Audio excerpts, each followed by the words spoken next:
In this 8th week in our series, How You Can Learn Any Language, I want to tell you the type of relationships you should look for and develop to truly be able to practice and use the language regularly. Hi, my name is Rachele DeMeo from Belle Terre Academy.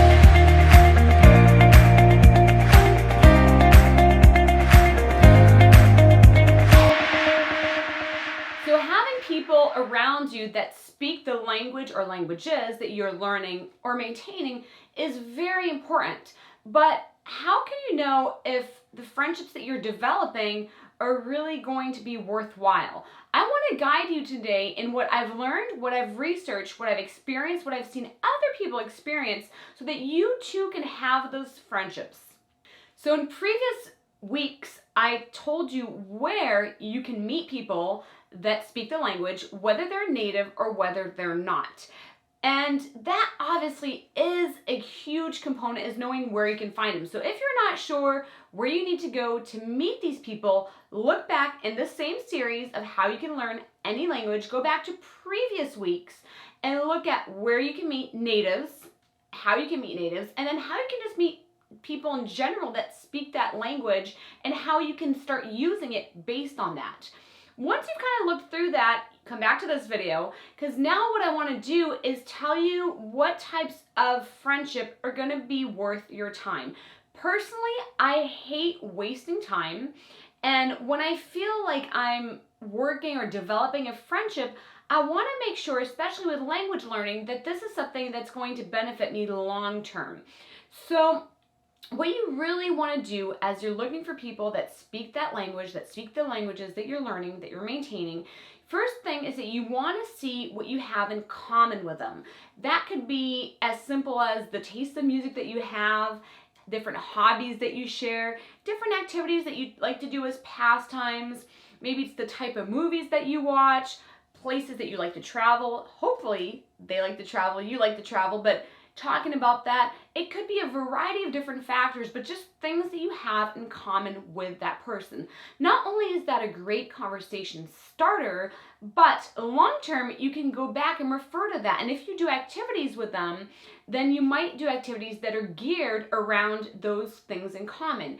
It could be that you're going to play tennis with that person, but while you're playing tennis, you're practicing French because they're a French speaker.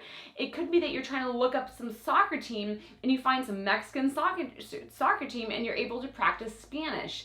It could be that you really love horror movies like I do, and now you're looking at horror movies that are in German and you're able to listen to them, but you're doing it with a friend. So I mean, there's a variety of ways of different things that you can do with people that you have things in common with. Maybe they like wine tasting and you're organizing a wine tasting event and you invite that person. But you really, that's the first thing, is trying to find different things that you have in common with them. We often tend to become friends with people that have similar things that we enjoy doing or that are of interest to us. That's just how it is with your native language. So it's the same with a language that you're learning, your target language. Another thing is looking at the stage of life in which they're in. Although I personally have friends of all ages, all nationalities, all different stages of life, it's true that if you really observe people, single people often tend to hang out with single people. Married people tend to hang out with other married couples. People with families hang out with other families, and so on.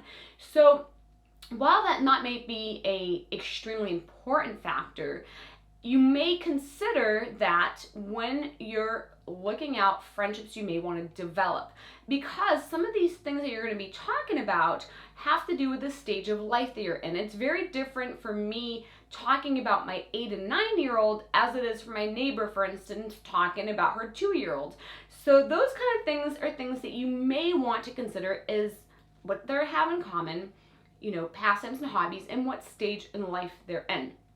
Another thing that could be a possibility is the job field, or possibly the studies that they're doing. So something to do in their professional life, whether it's their studies, whether it's their career, or career that they like. They may have something else. Maybe they have a blog on sewing, and that's something that's of interest to you. So look at things like that you may have in common with these people. And as you get to know these people, you're trying to really develop friendships. So knowing about the culture is really important, because when you know enough about the culture, what you're going to do that relates to their culture is going to really help you connect more. So if you know something specific about a culture, like the way that they eat, maybe you all eat together. In a lot of European countries, that's what we do. Then you would want to invite them to a home-cooked sit-down meal. Or if you know that something is very important culturally, those are things that you can do because you want to share that culture. You will get to know more about that culture because of the friendship, of course, but by already having some knowledge of the culture, you can start showing what you know and sharing that culture. For instance, I do love gnocchi. I mentioned this last week. Well, my friend Daniela, that I also mentioned last week, actually showed me how to make gnocchi. And so here and there, occasionally, since we both love food that's, well prepared, that's good, and so forth, then what we'll do is that we'll spend part of an afternoon making the gnocchis that take a little time to make, and then we'll enjoy it with our families. We'll be eating together and sharing this meal. Culturally, I know that that's important part of the culture. However, if I didn't know that, I might have wanted to research it or find out more. Again, you're going to learn more of the culture by developing these friendships, but having some of the knowledge prior is also extremely useful. So now you've developed these friendships. What I recommend is really being in contact regularly with these people. Now, if they don't live close to where you live, you might have to just call them. Sometimes I know that's problematic if the person lives in a complete different time zone. Sometimes that's challenging, I get it. But you might want to call them, you can send messages. You can even do like WhatsApp messages, whether they're vocal, whether they're written, so that they can look at them at their pace, respond at their pace, and you can have those kind of exchanges if they don't live here. If you travel there, those are the people that you want to visit. Show me your city, show me your town, show me the things that you like to do. Let's do some of this stuff together that we both enjoy doing. So those are just some things that you may want to consider if the person doesn't live close by. Of course, with social media, there's from Facebook to all the other social media that I mentioned in another video, you can be in touch with them regularly. You can also video time. So, even if a person is far away, they're going to seem a lot closer if you're regularly in contact with them. Now, if you only have a few friends that speak that language, you're probably going to be in a lot closer contact than if you have a lot of friends. Again, the regular contact is useful. I recommend daily to be in touch with people that speak that language. And if they do live around you, then organize different events of doing things that you both enjoy doing together, where, of course, you're communicating in that language.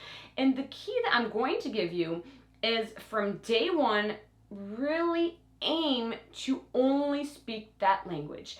If you're starting to learn, and I've given you many resources on how to learn the language and the order of importance of learning what is used the most, from the verbs to basic phrases, and just to kind of get by, start using everything that you know at first. And once you've really mastered the language, you've taken classes, you're starting to really get it, you really ultimately want to only communicate in that language, to the point where if you don't know how to say something, you might ask for what it means, or you could say, describe it, or you might say it, but then have them tell you in Italian or in that whatever language you're learning.